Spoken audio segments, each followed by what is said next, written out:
Entonces, tú te das cuenta cuando vas a la facultad de psicología, cuando ves los planes de estudio, te das cuenta de que la diversidad no es la norma, ni mucho menos. Es una cuestión bastante excepcional. Se puede hacer psicología queer con personas heterosexuales porque también están sometidas a los mandatos del género, de la orientación sexual, también sienten que la norma les pide tener que tener una pareja de determinada manera, que tener que casarse, tener que tener hijos. Si tuvieras que dar tres herramientas universales válidas para cualquier persona para cuidar su salud emocional hoy mismo, ¿cuál sería? Ismael Cerón, psicólogo y psicoterapeuta de adultos, infancia y adolescencia, pareja, familia y duelo migratorio. Cofundador de AILE Psicoterapia, máster en estudios LGTBIQ+, y autor del libro Psicoterapia Queer de Bellaterra del año 2023. Y gracias a ese libro yo conocí indirectamente a Ismael, así que es un verdadero placer tenerte hoy aquí, Ismael. Bienvenido. Muchísimas gracias, Carmen. Para mí un placer poder estar aquí compartiendo un ratito contigo para hablar de psicoterapia queer o de lo que surja. Yo súper feliz, así que nada, muy agradecido de la invitación. Estupendo. Y aparte con este currículum que tienes, pues yo creo que podemos tocar muchos temas. He apuntado algún par de preguntas, pero yo creo que a medida que vayamos hablando van a Vale. salir muchísimos temas interesantes. Lo que sí quiero, sobre todo a la audiencia, si no conoce el libro de Ismael, de Psicoterapia Queer, es súper interesante. Yo me lo leí por recomendación de un amigo, Antonio. Te mando un saludito. Y bueno, cuestiona la psicología. Tu libro cuestiona la psicología cis heteropatriarcal dominante, ¿no? Que es lo que está a la orden del día. Pero no solo eso, sino que aparte no se adapta solamente a un marco terapéutico, sino que el enfoque del libro tiene saberes muy diversos, que es una de las cosas que a mí más me gustó, porque yo soy muy fan de la filosofía. Ujú, De hecho, creo que mi segundo libro en mi vida fue El mundo de Sofía, me encantó ujú. y me lo he leído ya como 4 veces. Es un ejemplo solo, lógicamente. No se puede solamente quedar uno ahí, pero sí que tocas palos como la psicología, el psicoanálisis clínico, la filosofía, la sociología, la educación social. La intención es ofrecer recursos para una mejor calidad de vida psíquica posible. Ya lo recomiendo desde aquí. Os lo podéis encontrar en las librerías y creo que incluso está en Amazon, Sí, si no está me en Amazon equivoco. y lo puedes también comprar directamente en la web de Bellaterra si quieres, en librerías, están varios sitios. Exactamente, exactamente. Entonces, bueno, ¿cómo explicarías de forma sencilla tú, ¿no? Como Ismael Cerón, no solo autor, sino psicoterapeuta y psicólogo, que aporta la psicoterapia contemporánea a los problemas actuales, pues en el caso, ¿no? De las ansiedades, las identidades o las relaciones. A ver, es que a mí la psicoterapia queer me parece fundamental en la medida en la que, de alguna manera, claro, yo también como persona queer y como persona que buscó en la psicología hegemónica una respuesta un poco a los dolores que yo había vivido en mi adolescencia, pues claro, de lo que me di cuenta en la psicología es que estaba pensada con un canon de lo que es lo saludable o lo que es lo normal, muy puesto desde una mirada de un sujeto cis, ya sea hombre o mujer, pero muy canónico, siempre con una presunción de que sea heterosexual, por supuesto blanco, con unas capacidades funcionales normativas. Entonces, claro, bueno, y un montón de cosas, ¿no? Entonces, tú te das cuenta cuando vas a la facultad de psicología, cuando ves los planes de estudio, te das cuenta de que la diversidad no es la norma, ni mucho menos. Es una cuestión bastante excepcional. De hecho, tú puedes pasar por la carrera perfectamente y no tocar prácticamente nada de lo que tiene que ver con la diversidad corporal, la diversidad de género, la diversidad afectivo-sexual, la diversidad de... La diversidad no es la norma, no es el temario, es una cosa excepcional. Entonces, a mí me parece que eso ya de base es algo fundamental que a mí me sirvió como de entender, aquí no voy a encontrar lo que yo pensaba y creo que cuando yo trabaje la consulta con personas que están sufriendo, aquí no voy a encontrar todas las herramientas que yo necesito para poder ayudarlas, ¿no? Entonces, la psicología me parece que, tal y como se está estipulada, está muy limitada a unos conocimientos muy concretos, muy cis heteropatriarcales, y yo, cuando salí de la facultad, fui buscando en otros lugares, ¿no? O sea, me formé en terapia familiar, en terapia familiar me encuentro lo mismo, siempre el mismo sesgo. Hablamos de familias, pero siempre familias heterosexuales, familias blancas. Recuerdo que el último temario era familias modernas, donde se incluía ahí toda la diversidad corporal. El último temario de un especialista de 2 años, ¿no? Con el psicoanálisis crítico, que luego también me fui allí dije, bueno, a ver si encuentro aquí también un poco más de diversidad, ¿no? Y un poco más de lo mismo. Es verdad que ahí el inconsciente y el deseo empieza a aparecer de una manera como más importante, pero siempre nuevamente encerrado en el marco de papá, mamá, la pareja heterosexual, complejo de Edipo, complejo de Electra, castración del pene, siempre con unos términos muy pensados desde lo heterocentrado, ¿no? Entonces, como bien decías, yo hubo un momento que dije, necesito buscar en otros lugares, en otras disciplinas, disciplinas que tienen que ver con las ciencias humanas, como es la filosofía, como es las Ujú. ciencias sociales, como es la antropología, la educación. Yo creo que voy a encontrar ahí elementos fundamentales para poder ayudarme a mí, para poder ayudar a las personas con las que trabajo en consulta, ¿no? Y fue una revolución. Fue una revolución empezar a estudiar sobre feminismos, feminismos negros, estudios de género, teoría queer, teoría crip, empezar a estudiar determinadas filosofías. De repente llega Foucault a mi cabeza y empieza, que además Foucault es filósofo, pero también es psicólogo. O sea, que quiero decir que se podría desde las facultades de psicología beber de esas fuentes también, donde se cuestiona mucho pues una psicología canónica, heteropatriarcal. Y entonces, claro, empiezo a queerizar la psicología en el sentido de que empiezo a sacarla de ese canon cerrado, de esa casilla que nos quieren vender que es, y empiezo a la flexibilidad que hablábamos, ¿no? De los márgenes. Las casillas no se pueden encerrar en algo cerrado, las personas ni los conocimientos no pueden encerrarse como si fueran puros. En realidad, seguramente la belleza tiene que ver con lo más híbrido, lo mestizo, el poder, esos saberes que muchas veces son minoritarios, pero que tienen unas verdades como muy potentes, ¿no?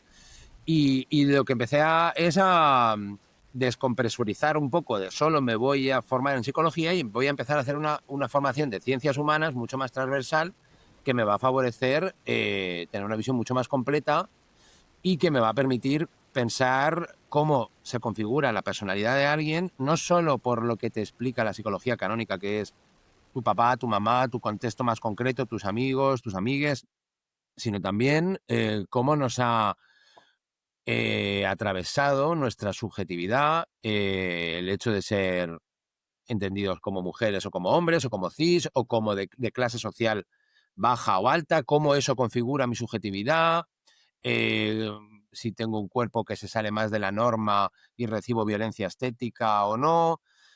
En realidad, yo, la psicología queer, que por supuesto bebe mucho de los movimientos queer relacionados con la identidad de género y la orientación sexual, pero en el fondo va como más allá. En realidad es como una especie de ir en contra del régimen de la norma.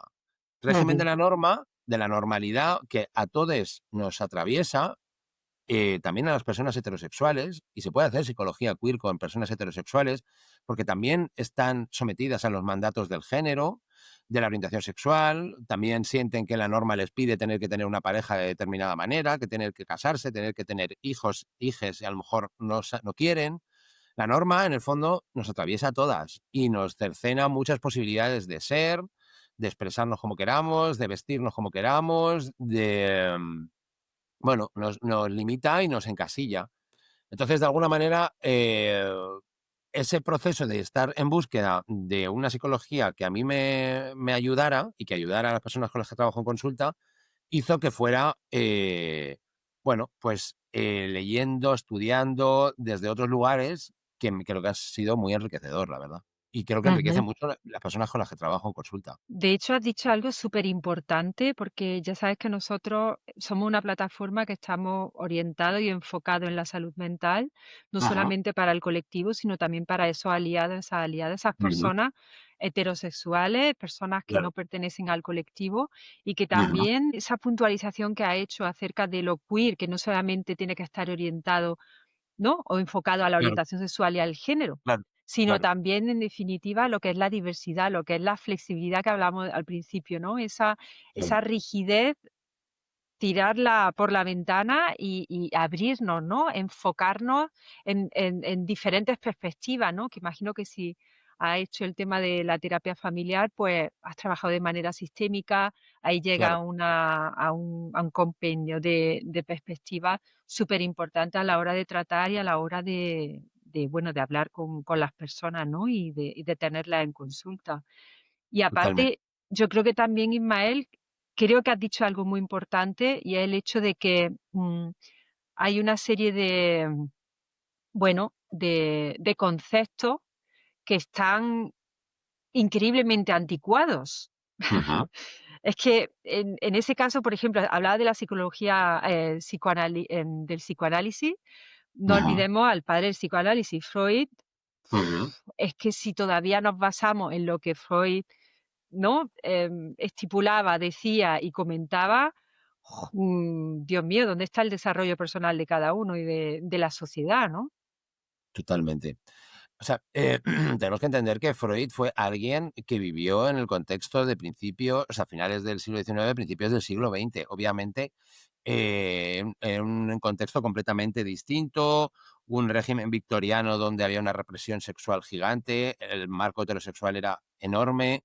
Ujú, Entonces, seguir reproduciendo desde el psicoanálisis y seguir hablando permanentemente de Freud o Lacan, que yo puedo entender que como punto de partida, cuando uno quiere estudiar psicoanálisis, como, entender como punto de partida que este es de donde sale, este es un poco por tener un histórico y un recorrido, ok, pero hay pensadores de psicoanálisis estupendísimos en la actualidad, en Latinoamérica muchísimo, pero bueno, también en Europa, Tami Ayub con respecto a la raza, Deborah Tager en Argentina, Jorge Reiter, que trabajan desde el psicoanálisis y con una mirada absolutamente desheteropatriarcalizada, anticolonial, que aporta muchos conocimientos, ¿no? Entonces, claro, es un poco lo de siempre. Yo creo que eh, una parte del problema es siempre pensar que las cosas se tienen que mantener estables, que somos lo mismo siempre.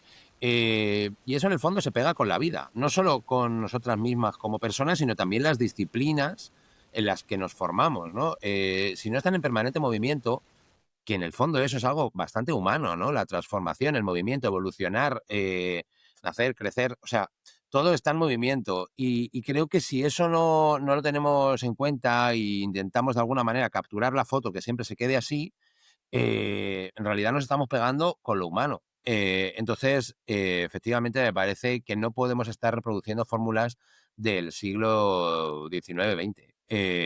Podemos tomar algunos elementos, pero actualizarlos con lo que tenemos ahora, ¿no? Y yo creo que ujú, lo queer precisamente ha hecho eso, el poder traer el cuestionamiento a eso que se supone que era inquebrantable. Soy hombre, soy mujer, y es una categoría casi metafísica, ontológica, una cosa bueno, lo que viene a decir es, esto tiene que ver más con unos discursos sociales, con unos paradigmas científicos que han hecho que tú de alguna manera hayas interiorizado que esto es una verdad suprema, que está dentro de como una especie de ADN hombre, como una cosa ahí, hombre con todas las categorías que se supone que cumplen los hombres, ¿no? O las mujeres. Entonces, me parece que lo queer viene a aportar es decir, bueno, esto no es tan así, nadie cumple de una manera cerrada, de manera definitiva y permanente todo eso. Esto tiene más que ver con discursos sociales que hemos construido y de alguna manera, ya que los hemos construido entre todos, vamos a construirlos de una manera como mucho más plural e inclusiva para que quepamos todos, ¿no? Y no solo los que encajan ahí en una norma como muy concretita, ¿no?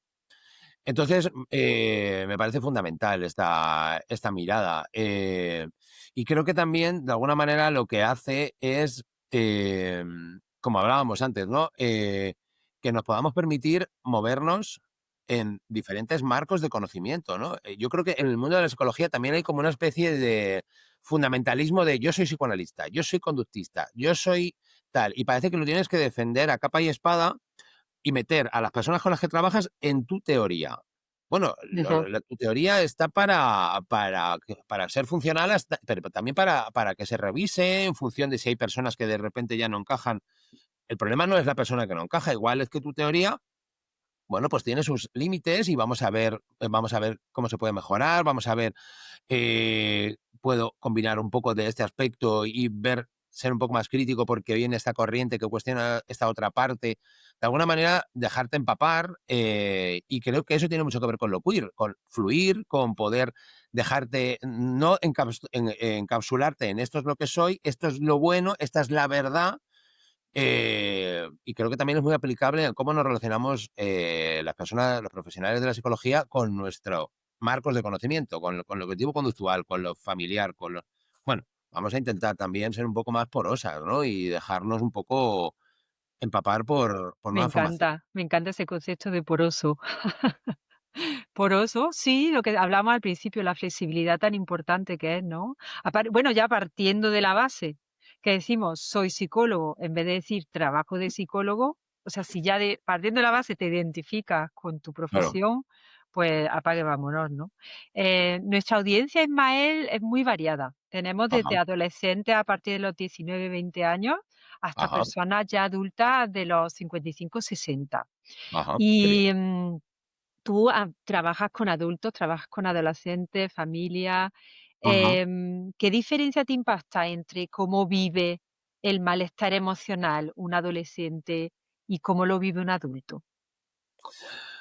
Es muy interesante lo que dices. Es verdad que, claro, un adolescente, con respecto, por ejemplo, a todo esto que estamos hablando de la orientación sexual y la orientación sexual y la identidad de género, claro, es un mundo muy distinto el de un adolescente que el de un adulto, en la medida en la que, para empezar, los 12, 13 años, las normatividades de género empiezan a darse muy, muy, muy fuertes. O sea, la infancia, de 0 a 10, es como que la infancia es muy queer, las niñas pueden jugar con todos los colores, con todas las prendas, y ahí como que nadie se preocupa, ¿no?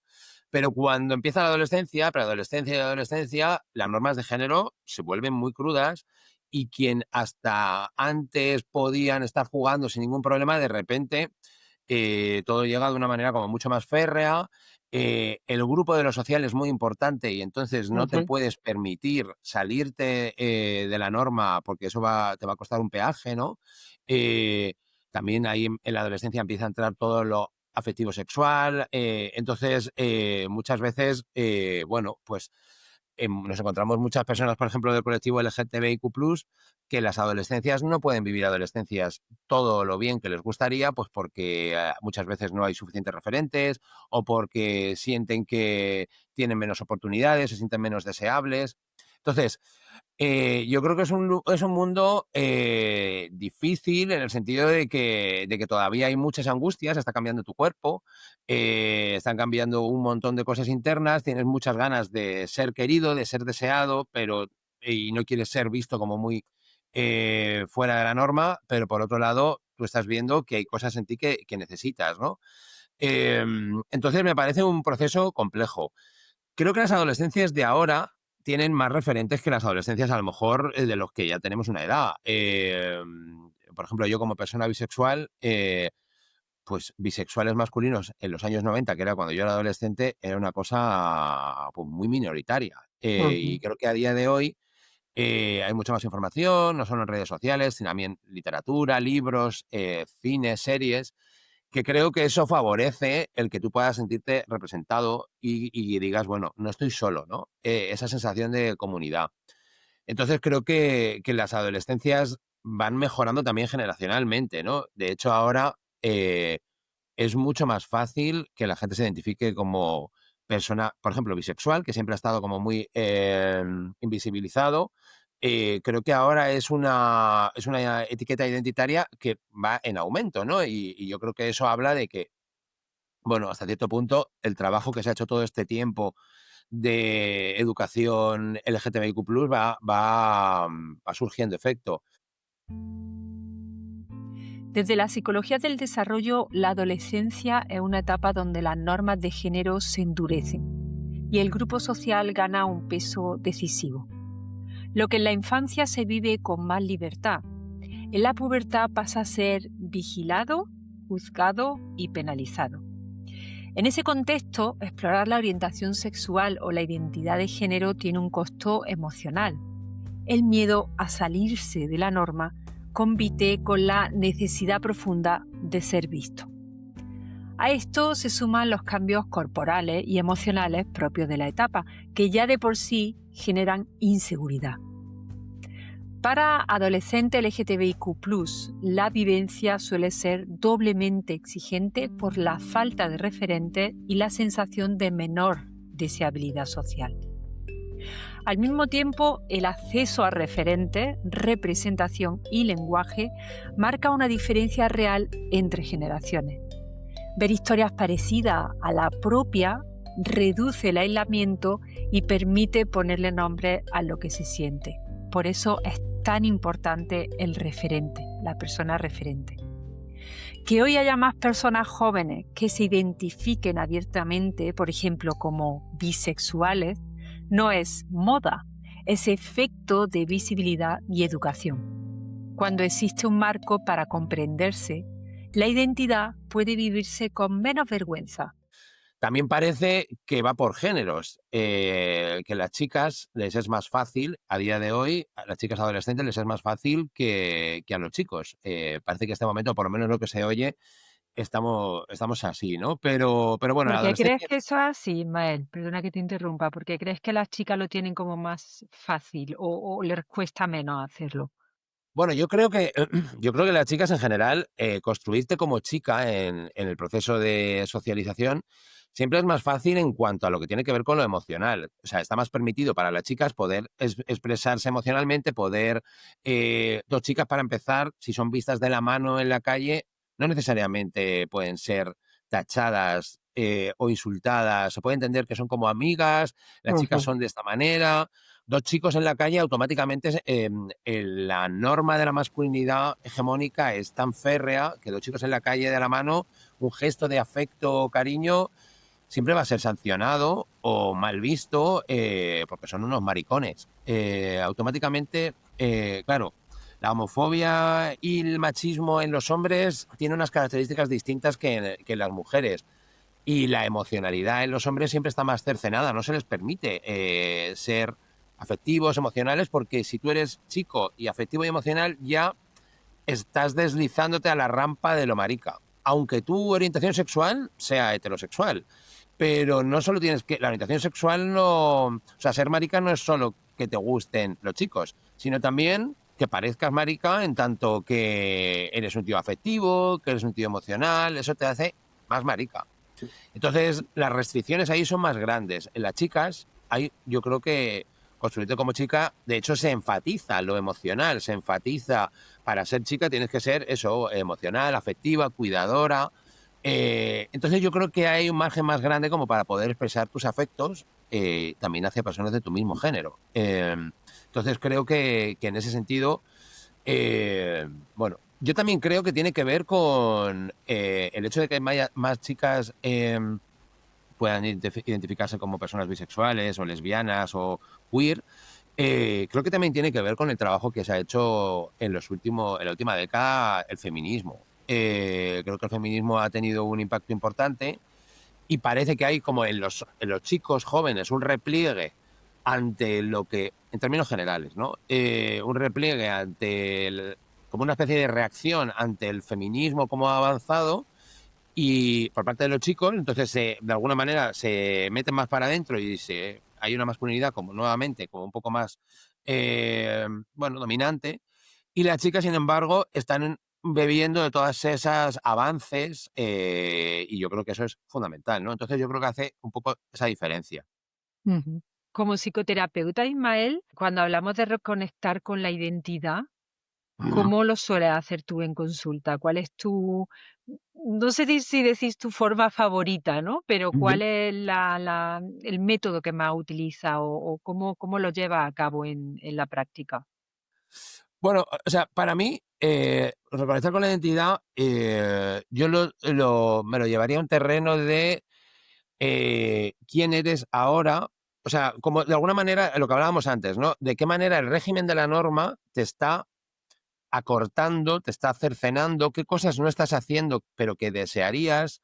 Y eso no significa que las vayamos a hacer mañana, ¿no? No les empujaría a hacerlas mañana porque para eso seguramente a veces necesitamos unos soportes emocionales sólidos, a veces familiares, a veces de amistades, a veces laborales, para poder hacerlo, ¿no? Y no se trata de que la gente salga de la noche a la mañana del armario de una manera rápida si no se dan las condiciones para poder hacerlo. Pero sí que creo que de lo que se trata, en parte, es tener una mirada un poco pendiente de qué deseo tuyo se está frenando por cumplir el régimen de la norma, por ser normativo. De alguna manera, lo que sería es un poco intentar perder el miedo a no ser normal. Entonces, porque el miedo a no ser normal nos hace quedarnos en un lugar que muchas veces no somos. Esto, a mí me gusta mucho la frase de Caetano Veloso que dice, de cerca nadie es normal. Y es verdad. Y esto en consulta lo ves muy fácilmente. Personas que tú ves fuera en la calle, que te parecen las personas más normativas del mundo, cuando entran en consulta, pues te cuentan sus peculiaridades, sus sufrimientos, y te das cuenta de que tienen sus cositas que se salen de la norma como cualquier persona. Entonces, creo que se trata un poco de eso, ¿no? De ver, entre otras cosas, qué sufrimiento hay latente de tener que encajar en la norma con mis padres, a todos los niveles. Con mis padres, pues porque tengo que cumplir con la profesión de la familia y tengo que seguir ahí, pero eso no me hace feliz. ¿Dónde está tu identidad ahí colocada, ¿no? A lo mejor no está en el legado de abogados que hay en tu familia, o dónde está tu deseo colocado en tu manera de expresarte, tu manera de vestirte, tu manera a lo mejor no quieres tener pareja o quieres tener una pareja pero la monogamia no te cuadra y te sientes mal porque salirte de la monogamia y ser no monógama es explorar unos mundos donde no va a ser bien visto por mucha gente. Creo que de alguna manera se trata de ver en qué parte las diferentes normatividades que a todos nos atraviesan, en qué parte te está de alguna manera cercenando y cómo podemos construir un camino de seguridad para que puedas atravesarlo hasta donde quieras, porque tampoco se trata de que tengamos que cruzar todas las puertas. O sea, lo que se trata sobre todo es tenerlas visibles, poder verlas, legitimarlas como modos de vida completamente lícitos y luego cada una haga un poco lo que quiera, pero poder ponernos encima de la mesa. Yo creo que la labor de un profesional de la psicología es también la de poder legitimar los modos de vida deseables de esa persona, no empujarle porque cada uno puede hacer el que quiera, pero sobre todo no el encaminarle y que solo hay uno bueno, que muchas veces creo que es lo que la psicología canónica hace, como acaba fomentando consciente o inconscientemente, pues que tengas una pareja de determinada manera, que te cases, que seas monógamo, que tengas hijos y que de alguna manera se acaba encauzando. Quizá a veces no explícitamente, pero con muchísimos sesgos se acaba encauzando y claro, si tú buscas en una consulta un lugar donde poder encontrar, pues eso, amplitud, poder pensar de otras maneras, si te acaban encaminando solo a un modelo que a lo mejor no te encaja, pues eso puede acabar haciendo bastante daño.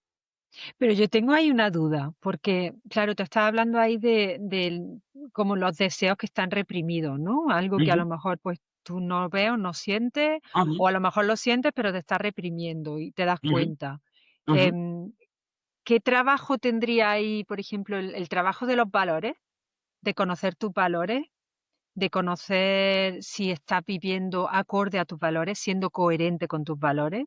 Ajá, Se puede hacer, porque claro, yo ahí veo 2 conceptos diferentes, ¿no? Está el ujú, concepto de los deseos que no son cumplidos o que se están reprimiendo, y por ujú. otro lado están los valores de cada uno, ¿no?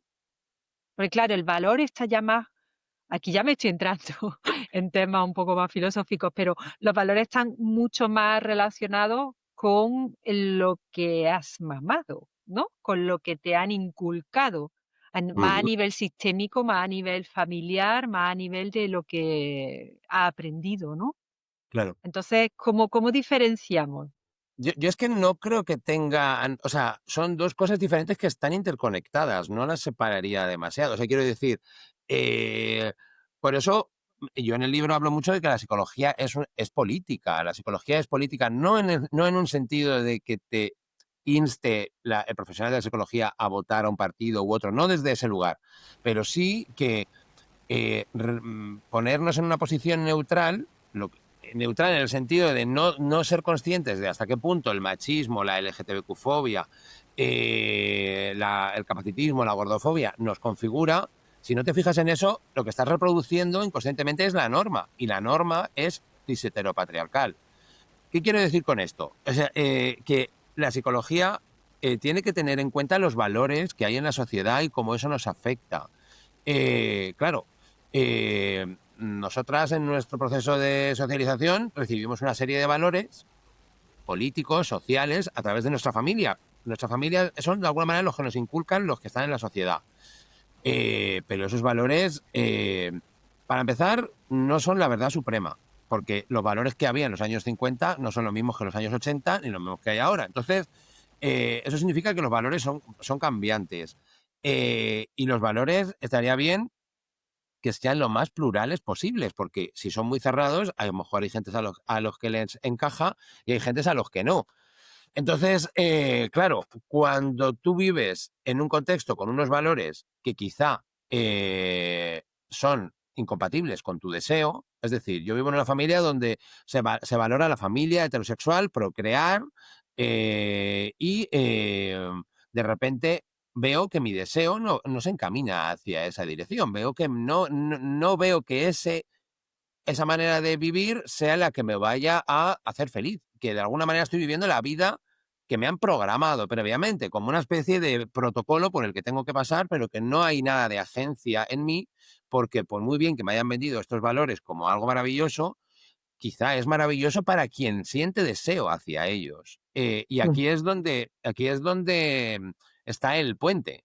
Ujú, Que poder tener valores lo suficientemente plurales y múltiples como para que determinados estilos de vida sean legítimos y sean tan legítimos como cualquier otro. Eso no significa que el de una pareja heterosexual y procrear no sea ilegítimo, ni muchísimo menos. Es sencillamente que no es el único posible y que sería deseable educar en valores donde todos son igual de posibles. Y si luego tú tomas el camino acorde a tu deseo que va por ahí, maravilloso, no es ni mejor ni peor. Pero claro, en realidad siempre se ha colocado como el verdadero, como el auténtico, como el genuino. Y los demás siempre han estado asociados al orden de lo enfermo, lo patológico, lo raro, lo extraño. Aquí es donde está el problema. Yo creo que no es incompatible establecer valores plurales, donde quepamos todos, y donde sea perfectamente compatible una vida heterosexual tal y como la entendemos con otros modos de vida donde tú no tengas que... O puedes ser heterosexual y no tener pareja. Las personas solteras también son estigmatizadas heterosexuales porque no tienen pareja, entonces eso parece que son como de segundo orden. Entonces, parece que tienen que estar más disponibles, por ejemplo, para la familia, que los que tienen parejas e hijos, y hay ciertas normatividades que están funcionando ahí.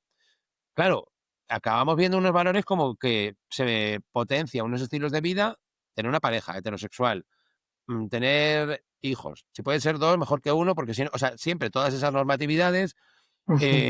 y claro, son unos valores que pueden cercenar mucho tu deseo. Y a mí me parece que parte de la psicología lo que tiene que hacer es decir, oye, no hay nada malo en ti porque no quieras tener dos hijos, no hay nada malo en ti porque no quieras tener pareja o no la hayas encontrado. No dice nada malo de ti. Es que también tiene que ver con que vivimos en un mundo donde hay unos valores que potencian unos estilos de vida sobre otros, y eso está mal. Y eso yo creo que el espacio psicológico tiene que poder trabajar sobre eso. No solo sobre qué te ha pasado con papá y con mamá o en el cole, que también, pero esta mirada me parece imprescindible. Sí, como tú dices, es imprescindible y no hace eso, ser más flexible y mirar desde diferentes perspectivas y de diferentes focos, ¿no? A mí me surge una duda, Cuenta. porque para mí sería súper complicado el integrar lo clínico Ujú. con la perspectiva queer, pero sin llegar a la conversación, ¿sabes? Sin que la conversación se vuelva ideológica. ¿Se puede hacer? ¿Se consigue? ¿Lo consigue? Claro, es que yo parto de la base, es lo que te decía antes. O sea, ¿qué es ideológico? Porque o sea, tú si sales a la calle y miras la norma, ahí hay ideología. Hay una ideología cis heterosexual, en el sentido de que tú sales a la calle y tú no ves a hombres vestidos con falda, ¿no? Tú no ves a mujeres en general con corbata, no. Lo que pasa es que como esa es la norma, no nos parece que hay una ideología debajo. Que, que, que una ideología que dice los chicos tienen que ir de esta manera y las chicas tienen que ir de esta otra. Como es la norma, se ha colocado en esa posición de poder, de norma, no ves que hay una ideología, pero ideología siempre hay. Lo que pasa es que se pone la categoría de ideología cuando lo que se sale de la norma tiene otros códigos, y entonces decimos, esto es una ideología. No, ideología o es todo ideología o nada es ideología. Son diferentes maneras de verlo, pero lo que está operando en la norma, lo que está operando en la calle, hay una ideología cis heterosexual que lo sostiene. ¿Por qué si no no hay hombres? O sea, qué casualidad que tú sales a la calle y no hay hombres con falda. Qué casualidad que es muchísimo más fácil ver parejas heterosexuales de la mano que parejas homosexuales de la mano.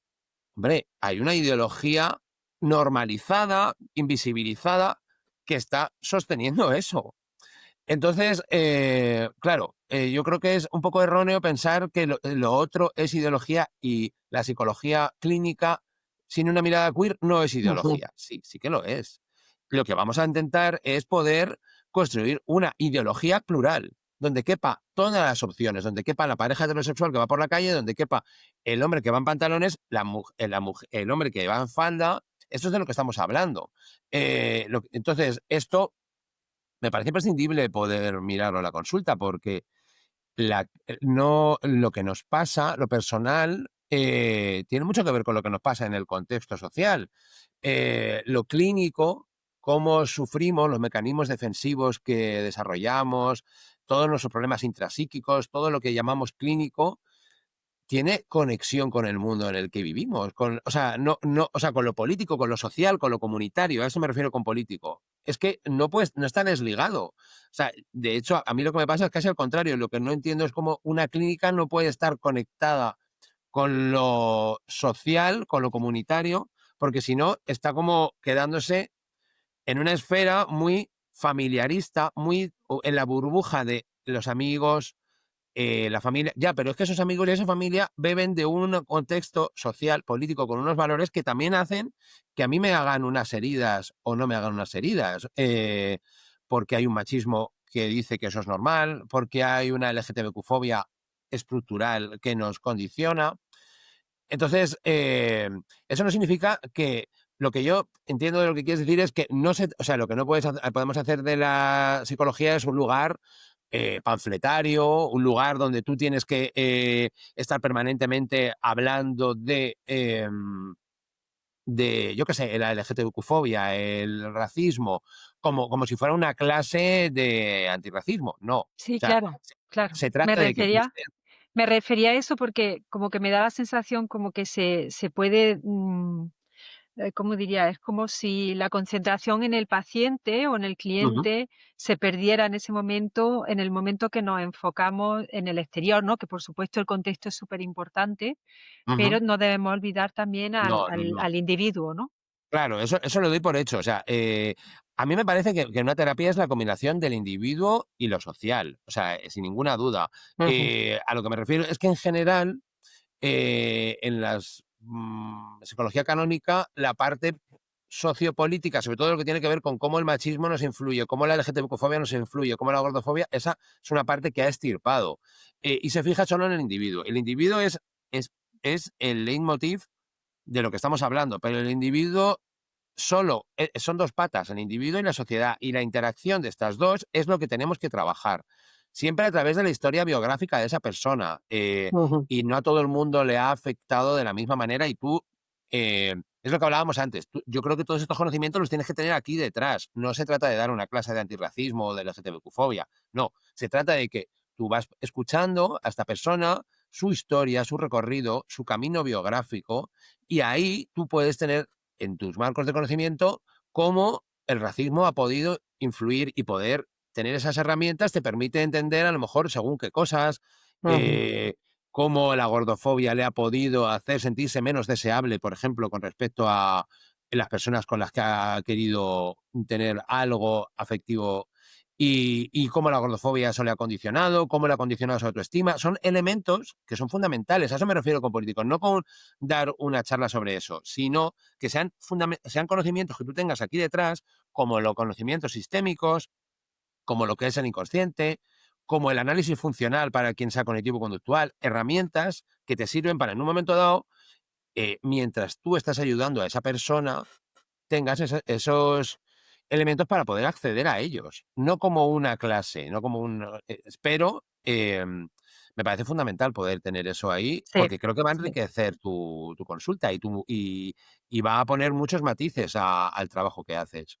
Sí, está muy bien que lo haya matizado todavía más, porque yo creo que ahí hay mucha desinformación también o mucha mala información al Puede respecto, ser, y hay una forma de aclararlo también, ¿no? claro, claro, Ismael, ya para terminar, te voy a hacer una pregunta un poco generalista, pero claro, a mí es que me gusta acabar así en plan ping, su traca como tú, final, ¿no? como tú Si quieras. tuvieras que dar 3 herramientas, te voy a decir 3, puedes decir ¿Eh? dar 4 o 5, ¿eh? Pero 3 herramientas universales válidas para cualquier persona, ¿vale? Vale.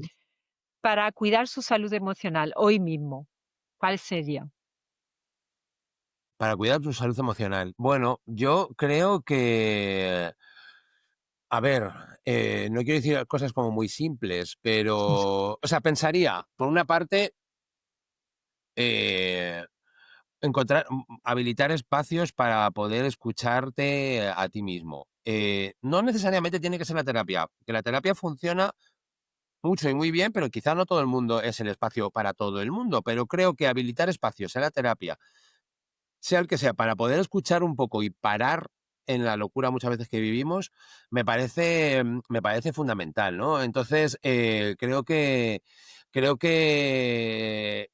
a veces es muy difícil salirnos de la rueda, como el ratón en la rueda que está, y poder habilitar espacios de manera forzada para poder pensar, oye, ¿qué me está pasando? No me estoy enterando porque voy tan rápido, eh, que, que creo que eso es fundamental. Si nos da tiempo a poder dejar un espacio para ir al gimnasio o para poder salir a no sé dónde o tal, para poder atender cómo estoy emocionalmente, me parece una parte fundamental. Otra cosa que se me ocurre es ver con quién te rodeas. La gente que nos rodea, creo que también habla de cómo estamos emocionalmente, ¿no? Y creo que rodearnos de personas que no necesariamente tienen que ser iguales a nosotros, ¿no? Yo no estoy nada de acuerdo con esto de que solo me relaciono con gente que opina como yo, no estoy para nada de acuerdo con eso, pero sí que tengan la suficiente capacidad de escucha y sostener al otro y que tú veas que se establecen relaciones equilibradas donde escuchas y eres escuchade, ¿no? Me parece que es importante eso. Y creo que a veces, por ejemplo, hay una normatividad con respecto a la amistad que tienes que a lo mejor tienes que tener amistades de toda la vida y tienes que mantenerlas aunque ya no te estén cuadrando y a lo mejor te están cercenando. Y no digo que tengas que romper, pero a lo mejor poder también colocar las cosas en su sitio, quién me está ayudando, quién no, porque como decíamos antes, vamos cambiando y vamos evolucionando y bueno, a lo mejor quien en un momento dado de mi vida me podía ayudar más, ahora no puede ser. Y creo que poder pensar sobre quién estoy a gusto con la gente que me rodea, y creo que es una pregunta pertinente para poder cuidarnos emocionalmente, ¿no? No lo sé, creo que, como tercera, es que, o sea, a mí me Es que parece habría que tantas, ¿no? es que sí, hay muchi o sea, no lo sé, yo, pensaría en, colectivizar un poco nuestros malestares, en el sentido de dejar de vivir nuestra vulnerabilidad como algo a esconder, Ujú. eh, o como algo solo a contarlo en terapia con mi profesional en este contexto como muy, muy, muy, muy, muy cerradito y aquí yo puedo abrirme. Ese puede ser una puerta de entrada estupenda, eh, pero creo que hay algo muy terapéutico y muy reparador emocionalmente que tiene que ver con compartir, colectivizar compartir tus malestares, encontrar lugares y personas con quien puedas mostrar tu herida, puedas enseñar tu vulnerabilidad, dejar de esconderla. Creo que eso es tremendamente reparador. Y creo que además hay mucha gente que dice, no, no, es que yo no quiero ser visto como alguien frágil. Yo creo que lo frágil precisamente tiene que ver cuando, o cuando no puedes, cuando tienes que estar performando permanentemente que eres don perfecto, que no tienes ningún problema. Quizá eso tiene más que ver con lo frágil, ¿no? Cuando tú puedes mostrar tu herida, cuando tú puedes compartirla, cuando puedes escuchar a el resto de personas cómo la han afrontado. Me parece que esa tiene una parte terapéutica y que emocionalmente a nivel de salud mental creo que nos ayuda mucho. De hecho, ya decían la abuela, ¿no? Antiguamente, la Mal. frase de mal de muchos, consuelo de tontos. Y es que es así. Es que es así realmente, porque no lo ves como algo que solo me pasa a mí, sino, ostras, es que hay personas que están pasando por lo mismo que estoy pasando yo, ¿no? Le pongo nombre, le pongo emoción, le pongo, ¿no? No estoy sola. Totalmente. Exactamente, no estoy sola, no estoy sola. Jolín, Ismael, podríamos estar, yo creo que me voy a ir para Madrid, que tengo ya unas cuantas citas y voy a quedar contigo a tomarme una cervecita y a seguir Pues claro hablando, que porque a, sí. a mí me sabe muy poco esto, 40 minutos de charla, es muy poquito, para todo lo que hay que hablar. Pues cuando quieras, claro que sí, cuando quieras. Aquí estoy, nos tomamos un café, una caña, lo que tú quieras. Una maravilla. Ismael, muchísimas gracias por tu colaboración hoy, ha sido un placer, de verdad. Muchas gracias a ti por la invitación, me ha encantado poder participar. Un abrazo. Un abrazo. Gracias. Chao, chao.